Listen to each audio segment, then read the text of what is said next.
ওকে, তো আমরা চলে এসেছি একটি নতুন চ্যাপ্টার নিয়ে। আমরা আমাদের ফিজিক্স 1 বইয়ের নবম অধ্যায় স্থিতিস্থাপকতা এই চ্যাপ্টারটি নিয়ে এই ভিডিওটিতে কথা বলবো। কোন কোন প্রশ্নগুলো এই চ্যাপ্টারটি থেকে প্রতিবার বোর্ডে আসতেছে এবং আমরা আমাদের ফাইনাল এক্সামের জন্য কোন কোন প্রশ্নগুলো পড়ব সেই আলাপ আলোচনা থাকবে আজকের এই ভিডিওতে। তো আমি একটু বলে রাখি, এই চ্যাপ্টারটা ভালো ইম্পর্টেন্ট একটা চ্যাপ্টার এবং এই চ্যাপ্টার থেকে আসার মতো রচনামূলক প্রশ্ন আছে মাত্র একটা। এইখানে যে রচনামূলক প্রশ্নটা আপনারা দেখতে পাচ্ছেন, এই একটা মাত্র প্রশ্নই প্রতিবার ঘুরিয়ে ফিরে আসে এই চ্যাপ্টার থেকে। আচ্ছা, তো এই চ্যাপ্টারের অতি সংক্ষিপ্ত প্রশ্নর সংখ্যা একটু বেশি, যেমন আপনারা দেখতে পাচ্ছেন যে 12টা অতি সংক্ষিপ্ত প্রশ্ন রয়েছে এই স্থিতিস্থাপকতা চ্যাপ্টারে। কিন্তু মজার বিষয় হলো এখানকার যেই কয়টা আমি প্রশ্ন লিখেছি তাদের মাঝে অনেকগুলো কমন মিল আছে এমন টপিকই রয়েছে। যেমন দেখেন, প্রথম 1, 2, 3, 4 প্রথম 4টা প্রশ্ন প্রত্যেকটা পীড়ন নিয়ে। পীড়ন কাকে বলে, পীড়নের একক কি, পীড়নের মাত্রা সমীকরণ কি, পীড়ন কত প্রকার ও কি কি, এই সকল প্রশ্নগুলো কিন্তু পীড়ন নিয়েই রিলেটেড প্রশ্ন। তাহলে আমরা যেটা করব, পীড়ন নিয়ে যত পড়াশোনা আছে সব একবারে শেষ করে ফেলবো। অর্থাৎ অতি সংক্ষিপ্তর এই 4টা প্রশ্ন তো পড়বই, তার সাথে দেখুন সংক্ষিপ্তর একটি প্রশ্ন, প্রথম প্রশ্নটি পীড়ন কি, বিভিন্ন প্রকার পীড়নের সংজ্ঞা দাও, এই প্রশ্নটিও পড়ে ফেলবো। তাহলে যেই 4টি কোশ্চেন আমাদের নীল কালি দিয়ে দাগানো, অতি সংক্ষিপ্তর প্রথম 4টি এবং সংক্ষিপ্তর প্রথম এই একটা কোশ্চেন একসাথে আমরা সলভ করে ফেলবো এই কনসেপ্ট ওভারভিউ ভিডিওটা শেষ হওয়ার পরেই। আচ্ছা, এরপরে কি পড়ব? এরপরে আমরা পড়ব বিকৃতি কাকে বলে, বিকৃতি কত প্রকার ও কি কি, বিকৃতি নিয়ে সেম যে 2টা প্রশ্ন আছে সেই 2টা প্রশ্ন, এবং অতি সংক্ষিপ্তর এই 2টা তো অবশ্যই, এবং সংক্ষিপ্ততেও দেখেন একটি প্রশ্ন আছে বিকৃতি কি এবং বিভিন্ন প্রকার বিকৃতির সংজ্ঞা দাও। এই প্রশ্নটাও আমরা পড়ে ফেলবো বিকৃতির আলোচনাতে। তাহলে আমরা একই টপিকগুলো একসাথে পড়লে আমাদের পড়াটাও ইজি হবে এবং চ্যাপ্টারটিও খুব দ্রুত শেষ হয়ে যাবে। আচ্ছা, এর পরের টপিকে আমরা কি শিখবো? এর পরের টপিকে আমরা বিকৃতি শিখার পরে স্থিতিস্থাপকতা নিয়ে যা কিছু আছে তা কিছু শিখে ফেলবো।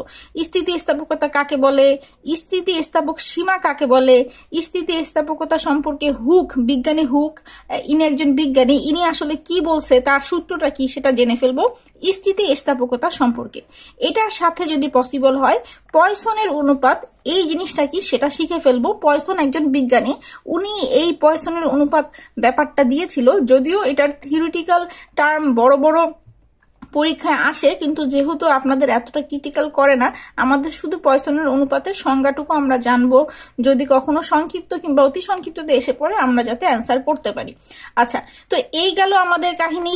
তো এর পরের টপিকে আমরা শিখবো ইয়ং এর গুণাঙ্ক কি কিংবা স্থিতিস্থাপক গুণাঙ্ক কি, ইয়ং এর গুণাঙ্ক যদি একটা মান দেওয়া থাকে এটার অর্থ কি, এই জিনিসটা শিখবো। এর সাথে দেখেন ইয়ং এর আরেকটা কোশ্চেন আছে, ইয়ং এর গুণাঙ্ক কি, ইয়ং এর গুণাঙ্কর জন্য দেখাও যে y equal to capital F capital L by capital A into small l, এই ব্যাপারটার প্রমাণ আমরা দেখব যেটা ইয়ং এর গুণাঙ্ক সম্পর্কিত।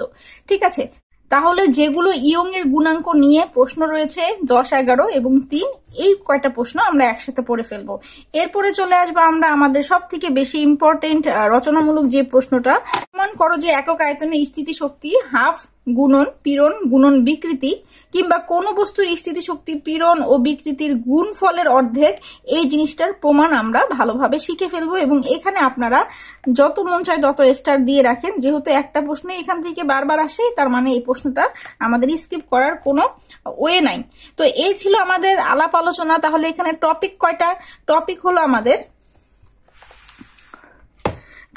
আমাদের প্রথম টপিক থাকবে পীড়ন নিয়ে, নীল কালি দিয়ে একটু লিখি। প্রথম টপিক আমার 1 নাম্বার টপিক থাকবে পীড়ন নিয়ে। এর পরের টপিক কি নিয়ে থাকবে? 2 নাম্বার টপিক হলো বিকৃতি নিয়ে। এর পরের টপিকে কি থাকবে? এর পরের টপিক থাকবে আমার স্থিতিস্থাপকতা, এটা নিয়ে। এরপরের কি থাকবে? এরপরের টপিকে থাকবে ইয়ং এর গুণাঙ্ক সম্পর্কিত যা কিছু আছে সেই সব কিছু। এবং সর্বশেষ টপিক কি থাকবে? এই একক আয়তনে স্থিতিশক্তির রাশিমালা, স্থিতিশক্তির যে রাশিমালা সব থেকে বড় প্রশ্ন এইটাই। তো টোটালি আমরা এই পুরো চ্যাপ্টারটা মাত্র 5টা ভিডিওর মাধ্যমে শেষ করে ফেলবো। এবং গুরুত্ব দিব কোথায়? গুরুত্ব দিব অবশ্যই এই ইয়ং এর গুণাঙ্কর যে রাশিমালাটা আছে y=fl/al, এই রাশিমালা এবং এই রচনামূলক প্রশ্নমালা, এই দুইটা প্রশ্ন আমরা কি করব, খুবই গুরুত্ব সহকারে পড়বো এই চ্যাপ্টার থেকে। আর বাকিগুলো অটোমেটিক হয়ে যাবে যেহেতু একটার সাথে একটা রিলেটেড টপিক। তো এই ছিল আমাদের কনসেপ্ট ওভারভিউ। নেক্সট ভিডিও থেকে আমরা এই চ্যাপ্টারের প্রশ্নগুলো সলভ করে ফেলবো ইনশাল্লাহ। ততক্ষণ পর্যন্ত আমরা ভালো থাকবো, সুস্থ থাকবো এবং ফিজিক্সের পড়াশোনা করতে থাকবো। আল্লাহ হাফেজ।